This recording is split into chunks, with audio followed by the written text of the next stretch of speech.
జనులన్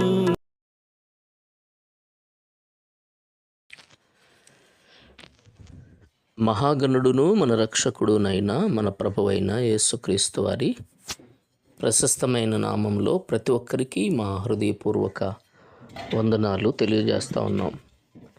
Emmanuel prayer home ministries ద్వారా దేవుడు జరిగిస్తున్నటువంటి ఈ కార్యాలను బట్టి దేవునికే మహిమ ఘనత ప్రభావాలు ఆయనకే చెల్లునుగాక.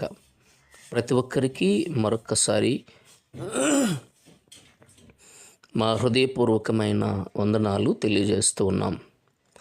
ప్రియుల దేవుని వాక్యాన్ని మనం ధ్యానం చేసుకుందాం. పరిశుద్ధ గ్రంథంలో నుండి ప్రకటన గ్రంథము 1వ అధ్యాయము 6వ వచనాన్ని చదువుదాం. ప్రకటన గ్రంథం 1వ అధ్యాయము 6వ వచనం. మనలను ప్రేమించుచు తన రక్తము వలన మన పాపముల నుండి మనలను విడిపించిన వానికి మహిమయు ప్రభావమును యుగయుగములు కలుగునుగాక. ఆమెన్. ఆయన మనలను తన తండ్రియగు దేవునికి ఒక రాజ్యముగాను యాజకులనుగాను చేసెను. చదివిన ఈ వాక్య భాగంలో ప్రియుల వాక్యం సెలవిస్తున్న విషయం ఏంటి అంటే, ప్రకటన గ్రంథము అనేది ప్రవచనాత్మకమైన గ్రంథం. యోహాను చేత రాయబడినటువంటి గ్రంథం ఇది. ప్రియులర, ఈ గ్రంథములో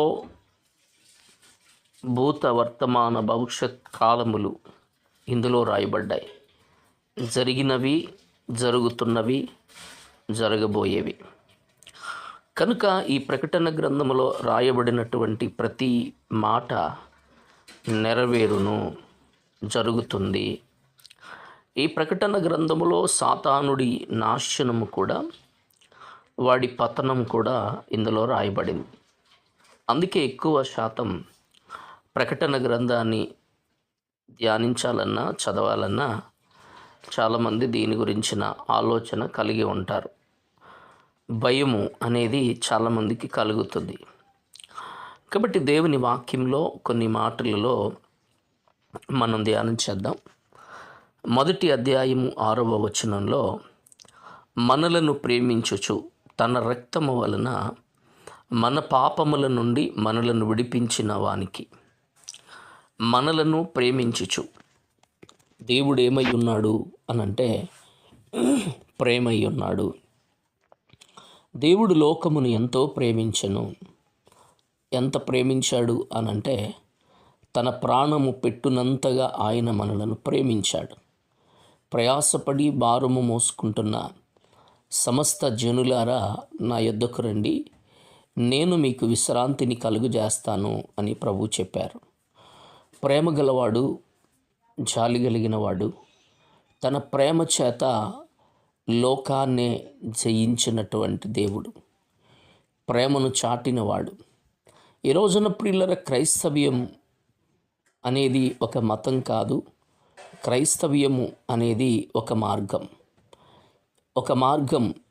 ఈ మార్గములో నడిచిన ప్రతి వ్యక్తి కూడా అతడు దేవుని రాజ్యమైన పరలోకానికి వెళతాడు. దేవుని మార్గము, దేవుని సత్యము, దేవుని సమాధానం. ప్రభు చెప్పిన మాట ఏంటినంటే, నేనే మార్గమును, నేనే సత్యమును, నేనే జీవమును అని యేసయ్య చెప్పారు. కనుక ప్రభువు మార్గము, క్రైస్తవ్యము అనేది ఒక మతం కాదు. క్రైస్తవ్యము అనేది ఒక మార్గము. అందుకే ప్రభు అన్నాడు, మనలను ప్రేమించుచు తన రక్తము వలన మన పాపముల నుండి. ప్రేమించినటువంటి దేవుడు. లోకంలో చాలా ప్రేమలు ఉన్నాయి ప్రియులరా. లోక ప్రేమలు అంతంత మాత్రమే, కానీ దేవుని ప్రేమ శాశ్వతమైనది. ఈ లోక ప్రేమలు శాశ్వతమైనవి కావు.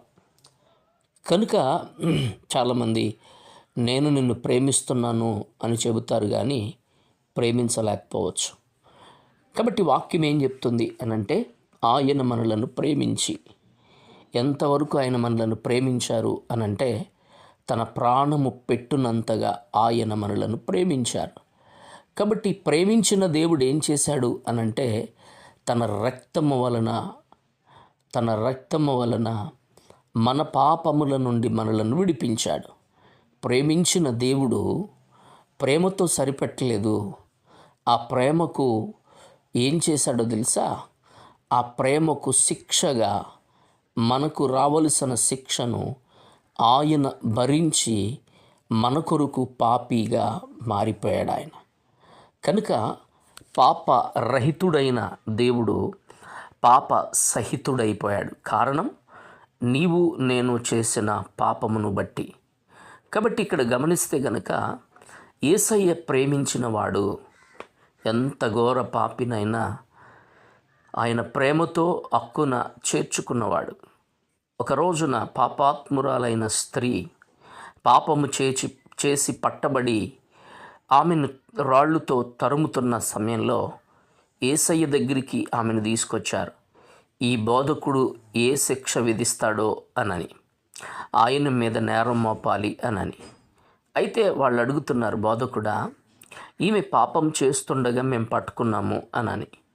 అంటే పాపం చేస్తుండగా పట్టుకున్నాము అనంటే పాపం చేసిన ఆ అమ్మాయితో పాపం చేసినటువంటి పురుషుడు కూడా ఉండాలి.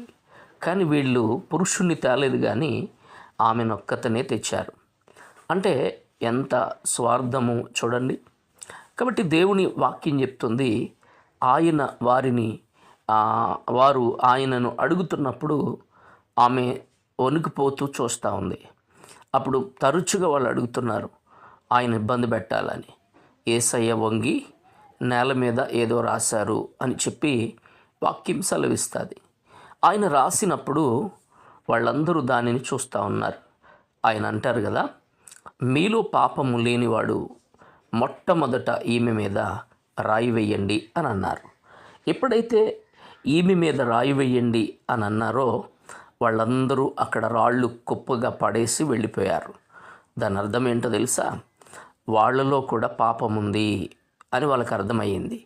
ఈయనేదో రాస్తున్నాడు, మన పాపాల సిట్ట రాస్తున్నాడేమో అనుకున్నారు వాళ్ళు. అప్పుడు ఆమె ఒక్కతే ఉండిపోయింది. ఆమె వణుకుపోతుంది, భయపడుతూ ఉంది. అప్పుడు యేసయ్య అంటారు కదా, అమ్మా వాళ్ళేరి ఎవరు నీకు శిక్ష విధించలేదా అని అన్నప్పుడు, లేదు ప్రభువా అని అంటే యేసయ్య అంటారు కదా, నేను శిక్షను విధించను, వెళ్ళు, ఇక పాపము చెయ్యకు అని చెప్పారు. అంటే యేసయ్య ప్రేమ ఎంత అద్భుతమైన ప్రేమ. వాళ్ళైతే ఆమెను చంపాలని, అప్పటిదాకా ఆమెతో పాపం చేసినోడు కూడా ఉండాలి. అంటే ఎంత దుర్మార్గమైనటువంటి పనో చూడండి. ఈ రోజున యేసయ్య మనలను ప్రేమించారు. ఆ పాపాత్మురాలైనటువంటి స్త్రీని యేసయ్య ప్రేమించి క్షమించారు. అంటే ఎంత ఘోర పాపినైనా ఆయన యొద్దకు వచ్చి పశ్చాత్తాపపడి, ప్రభువా నేను పాపిని అని ఒప్పుకొనగలిగితే గనుక దేవుడు తప్పక నీ పాపము నుండి నిన్ను విడిపించడానికి ఆయన మనసు కలిగిన వాడు అని వాక్యం చెబుతుంది.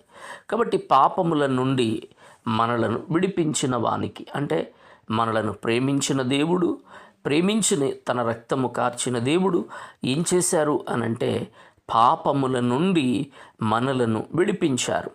కాబట్టి ఇక్కడ గమనించాలి. అందుకే పాపము, శాపము, భయంకరమైన పరిస్థితులలో నలిగిపోతున్న నన్ను కూడా తన రక్తము ద్వారా ఆయన బలపరిచి పవిత్రపరిచిన దేవుడు ఆయన. అందుకే వాక్యం అంటది, మహిమయు ప్రభావమును యుగయుగములు కలుగునుగాక, ఆమెన్. ఆయన మనలను తన తండ్రియగు దేవునికి ఒక రాజ్యముగాను యాజకులనుగాను చేసెను అని. అంటే యేసయ్య మనలను ప్రేమించి పాపము నుండి మనలను విడిపించిన దేవుడు ఏం చేశారు అనంటే మహిమ ప్రభావము యుగయుగములు కలుగునుగాక ఆయనకే. అయితే ఆయన మనలను తన తండ్రియగు దేవునికి ఒక రాజ్యముగా యాజకులునిగా చేశాడు. యేసు ప్రభు రక్తము ద్వారా ఎవరు కడగబడతారో ఆయనకు ఒక రాజ్యము నీవు. యేసు ప్రభువారి రక్తము ద్వారా ఎవరైతే విమోచింపబడతారో ఆయనకు యాజకునిగా నీవు ఉంటావు, యాజకురాలుగా ఉంటావు. కాబట్టి దేవుని వాక్యం ఆ విధంగా సెలవిస్తుంది. కాబట్టి ఇక్కడ వాక్యంలో మనం చూస్తే కనుక మనలను ప్రేమించినవాడు. లోక ప్రేమలు అశాశ్వతము, లోక ప్రేమలు శాశ్వతము కాదు. కానీ యేసయ్య ప్రేమకు మించిన ప్రేమ లోకములో ఎవ్వరూ చూపలేరు. కాబట్టి యేసయ్యను ప్రేమిస్తావా? ఆయన నిన్ను ప్రేమిస్తున్నాడు.